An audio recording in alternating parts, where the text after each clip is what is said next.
Okay, let's think about this for a second. Let's think about this, right? Is this a good change? Let's start with that. I mean, of course, I haven't read the rest of the class yet.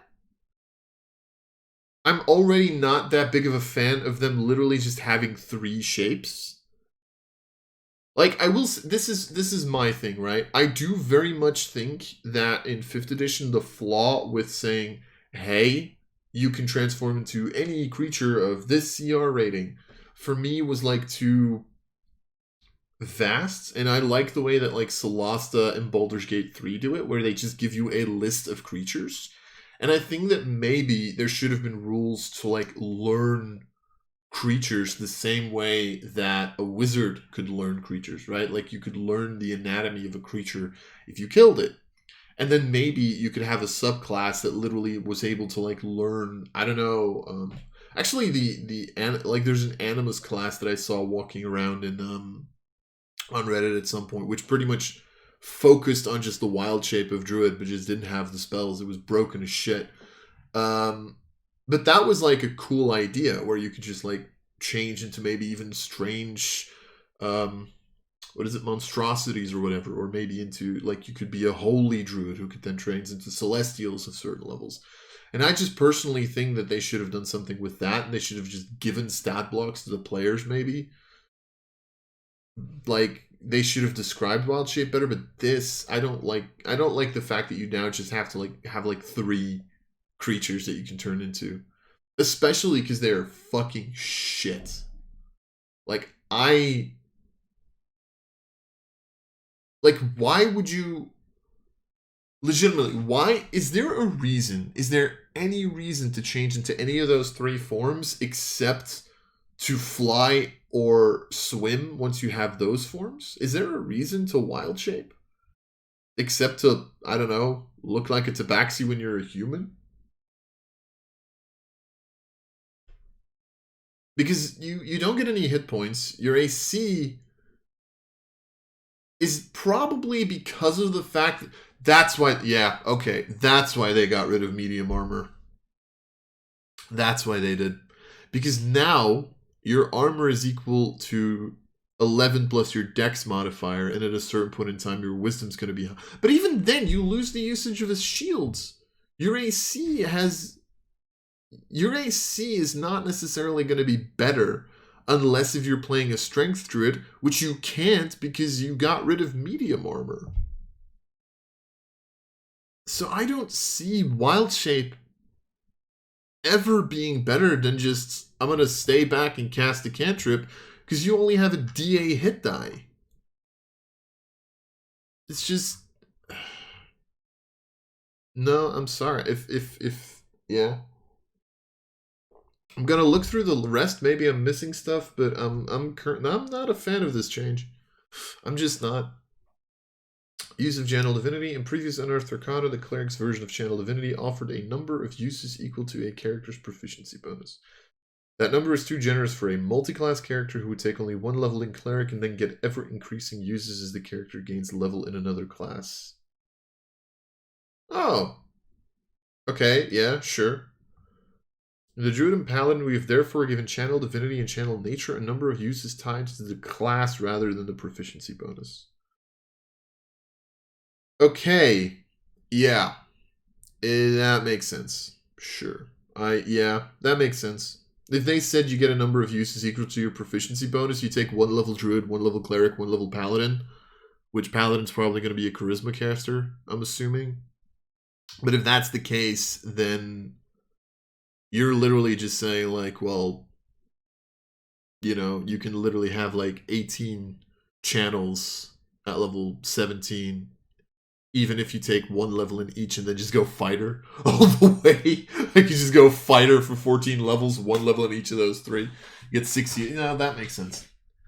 That makes sense. I think they should tie that to class level. That I think that's correct. Yes. Because it doesn't make sense that you get more uses of an ability if you don't spend time in the class. Druidic, the secret language of druids. I think that's the same. You and others who know this language automatically spot such a message. Others spot the message presence with a successful intelligence investigation. Okay, so they streamlined it a little bit. Is pretty much what I'm. Oh no. Oh shit! I never knew this. Because whoever uses Druidic these days, I don't know. I do use. I've always underutilized like the rogues thieves can't in Druidic. And like thieves can't you use a lot because you usually have like an evil underground organization that wants to keep its meetings hidden, but like I've never actually used Druidic. I probably should.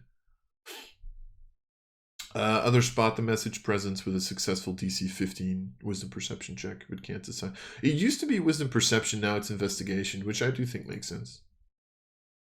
Although, yeah, I think either or is fine.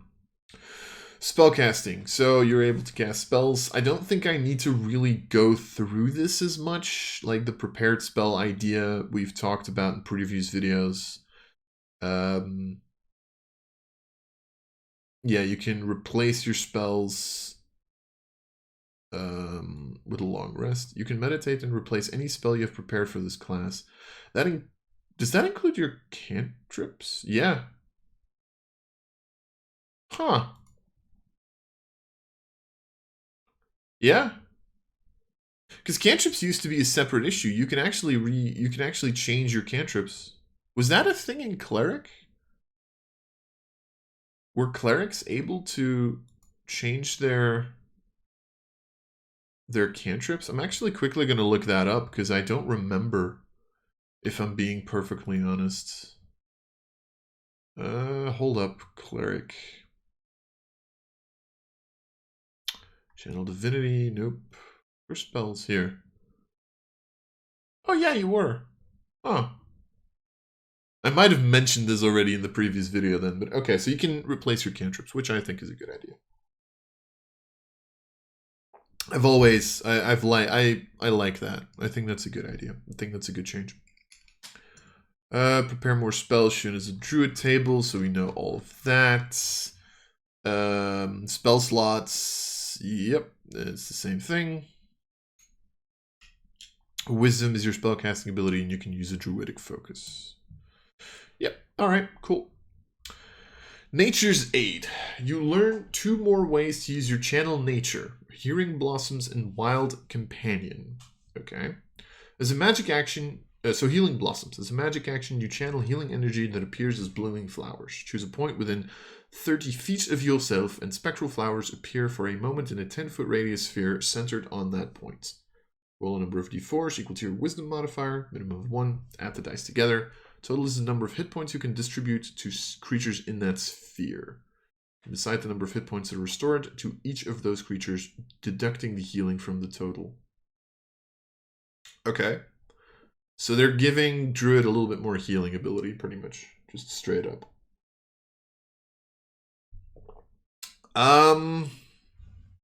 D4s. Nobody likes rolling D4s, is 1. 10-foot radius. That's pretty decent.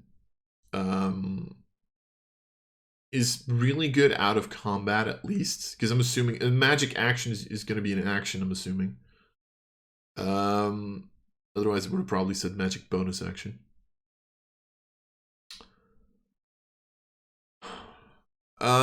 So roll number of d4s equal to your wisdom modifier. So starting out, let's assume point by for a second. You're starting out usually with 16 wisdom, so that would be 3d4s, which on average is like 7.5. And that goes up to 12.5 on average. 7.5. I mean, that's cure wound levels, right? At that level, that's the first level cure wounds that you're getting for free, which early on, that's not too bad. Even more than that, it's a ranged cure wounds. And you can split the hit points. So if like someone's taken 6, someone's taken 6, and you roll 12, because you rolled 3 4s, you can go 6 and 6, which is a pretty big advantage over like cure wounds, where if you'd roll like a d8 plus 3, you'd roll 11, right? You'd roll 11. And then you would technically have to give those 11 hit points to that one creature, and the other 5 would just be wasted. Also, for people now saying like, hey, the maximum of a d8 plus 3 is 11. Yes, the minimum's 4. The minimum of 3d4s is 3. So... no idea why I'm explaining math. Alright, yeah, sure. This is, it's not broken, definitely. It's like a small heal, which I think is fine. But yeah.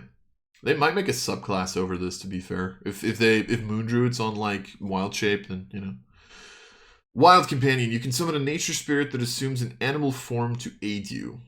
As a magic action, you can expend a use of your channel nature and cast Find Familiar without components. When you cast the spell in this way, Familiar is a Fey and it disappears when you finish a long rest. Okay. So pretty much you can get a Find Familiar.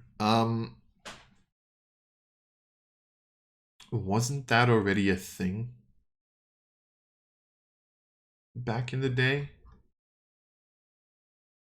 I think there used to be a class that was capable of doing that for some weird reason, but I'm not sure.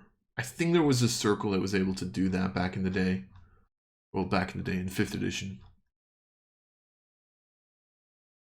I can't put my finger on it. Maybe. I'm not sure. I seem to remember that there was a subclass of Druid that was able to already do that, but I mean, Find Familiar is good, assuming that they didn't nerf it too much. So yeah, sure. They moved subclass to 3rd level.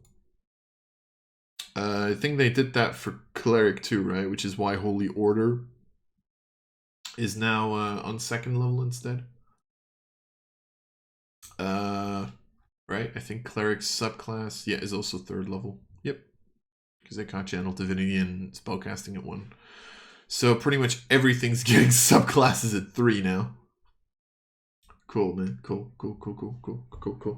Alright, Feed at 4. We knew that. Might of the Lamb. Land.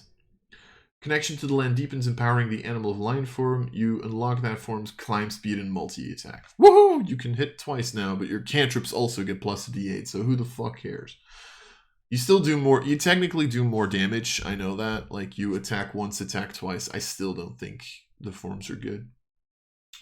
You get a feature from your subclass at 6. Aquatic form, as called, you now get your animal of the sea. Get a feat. Animal of the Sky. All of this is extremely predictable. Get a Druid subclass feature at 10. Tiny Critter. You gain the ability to become a tiny creature. When you transform into a wild shape form, you can make it tiny. If you do so, you can stay in that form no longer than 10 minutes, and the damage you deal in that form is halved. Oh my god. Wow. They took up a whole feature for this shit? God. I mean, to be fair, it's a full caster, right? A full caster should not have that many powerful abilities, and I will say this, like, the transformation was always a very powerful part of Druid, and probably one of the reasons why Moon Druid was fucking broken. But, like, you know, like, being able to transform into a spider for 3 hours and just being able to, like, fucking explore an area was one of the cool things of a Druid. The only problem, and I will admit this, is the fact that at that point your Druid pretty much is solo playing the game, right? And the rest is just looking at this. But even then, the Druids also has, like, it's, yeah, I don't know. This is... At least the 10 minutes, like, if you want to make this a feature, the 10 minutes should at least be, like, multiplied by your Druid level, I think. Or Druid level divided by 2. Like, you can turn the 1 hour into 10 minutes, but not the fucking... At this point, your 11th level, you should be able to stay in your beast form for, like, 5 hours. Like, come on. Feats, yeah, okay. You can now rapidly shift between a wild shape form and your normal. You can switch as a bonus action. Cool. And then switch back into that wild shape form within the next minute. What the fuck? Oh, and neither switch expends... Okay, so you can kind of... So at that point, you can, like, fly for a minute. Wait, but dumb. That's dumb. It's just like, I can swim for a minute, transform back. It's like, I'm going to be a normal creature. I'm going to jump into the water. I'm going to transform for a minute, transform back, transform back, transform back, transform. It's like, what? Okay, sure. Sure. I guess. I don't know. There's probably, like, it's not that great, to be fair, but still. Because I'm technically in official rules, you can't use a bonus action as an action, which I've always found a weird concept. So you can't, you would have to technically do this in 2 different rounds, but still. Subclass, then Wild Resurgence. When you use your wild shape, Primal Magic radiates, allowing you to use Healing Blossom as part of the same use of Channel Nature. That's pretty decent. I mean, at this point, you'd probably have 20 Wisdom. At this point, so you'd pretty much, if you wild shape, you'd be able to heal someone. You'd be able to heal on average for 12 and a half hit points, which isn't a lot, but you know, it's an added little bonus. Again, you're a full caster. I'm probably ripping on this a lot because technically you do have to take into consideration this is a druid, which is a full caster, which is very powerful in and of itself. It shouldn't get the best abilities, but still. 17, you can cast spells in any wild shape form. You can perform somatic and verbal components. So you can wild shape and cast spells, which originally you couldn't. Okay. Whenever you roll initiative, you regain 1 use of your channel nature. You start aging 1 year every 10 years. Feat, and then epic boon. Okay.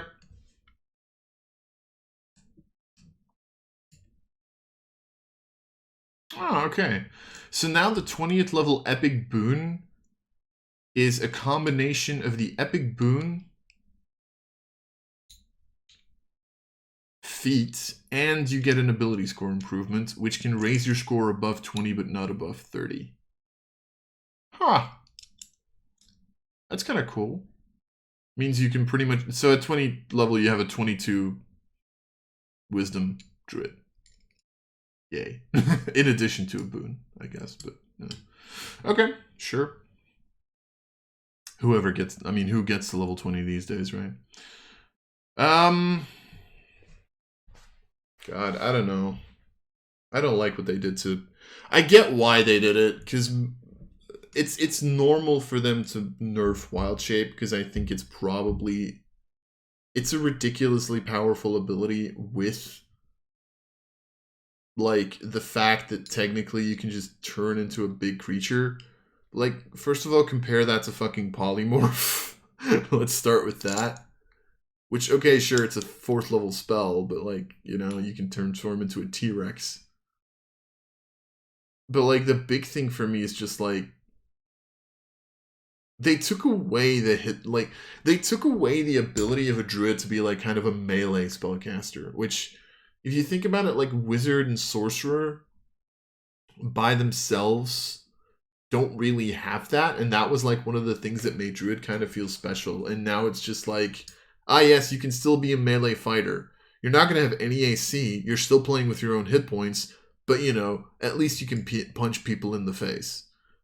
And, like, at a certain point in time, you just have so many high-level spells that pretty much the only reason to pick up the aerial form and aquatic form is going to be because you want to be in water. And yeah. I would have appreciated them taking, like, the 3 forms, but maybe just replacing the amount of hit points that you get. Like, your aerial form gets a D4 per level hit points, your aquatic form gets a D6, your main land form gets a D8, maybe even just like lower the hit points amount of that. Like say like you get a number of hit die equal to your proficiency bonus, but at least that you had like that little health point buffer, you know? Maybe make it extremely small because of course, you know, at level 1 you'd be able to transform into a wolf with 11 hit points. You don't necessarily want to keep that. Maybe you want to drop it to like 5 hit points. Like maybe not add a constitution modifier. Just be like you get a D8, you get like 5 hit points per level or whatever. I don't know. I think the coolest part of Druid got really heavily nerfed. Like this is one of the reasons I liked playing Druid, is because it was like, okay, I'm a caster, but I can also transform into a beast and start hitting you. Which I feel like they got rid of that. I don't know. Personal opinion, I guess. So we've gone through the wild shapes already. I don't like them.